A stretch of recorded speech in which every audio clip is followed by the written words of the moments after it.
want to solve this, what do we do? Now, what I want to remind you of is the fact that I know we can think of trig functions and that kind of thing not in terms of angles and triangles. We can think of it just in terms of a function.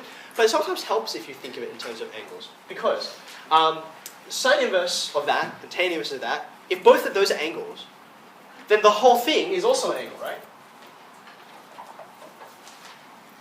So let's call that theta. Okay? Now the reason why that is helpful is because it reminds you of the fact that if what you're really trying to solve is an angle, then you can bring in other trig functions to help you solve the angle, right?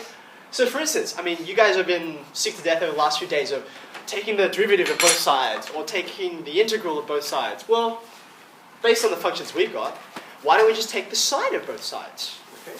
So I'm going to have sine theta on the left-hand side, right? And then what you get on the right-hand side is sine of... Now, I know this is monstrous, right? But it's just another one of the questions you've already been doing, right? So this is A, and this is B. Okay, so if I'm taking sine of the whole thing, this is sine A plus B, okay, which, as you know, is sine A cos B plus cos A sine B, okay? Just the expansion that you used for the earlier parts of the question, right? Now, by the way, you didn't have to choose sine. You could have chosen tan if you wanted, or cos.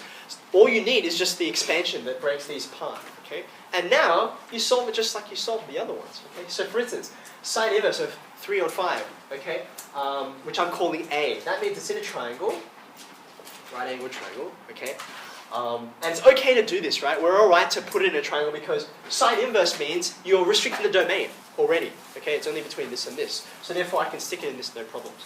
So if A is here, I've got sine, which is opposite of hypotenuse, so 3 on 5. That makes that 4. Okay, so there's the A triangle. And for B, this scale is going to be awful, but you get the idea.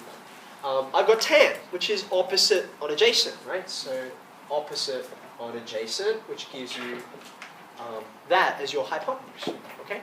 So now, when you're like, okay, sine of A. Well, and I already know what sine of A is. It's 3/5. Cos of B is adjacent to the hypotenuse, which is 24, 5. Okay. Cos of A, 4/5. Sine of B, 7 on 25. So, if you've done your numbers right, you're going to get the same denominator, right? So 125. That's 72. That's 28. So 100. So 4/5. Okay. Now remember, the reason why I took sine of both sides is similar to why you differentiate both sides or you integrate both sides, so that you can work with it in some way you couldn't before. But of course, that means that's not my actual answer because this is not theta. This is sine theta. Okay. Now 4/5 is not some nice, neat, exact value. So unfortunately, the most precise that this answer gets is that. That's it.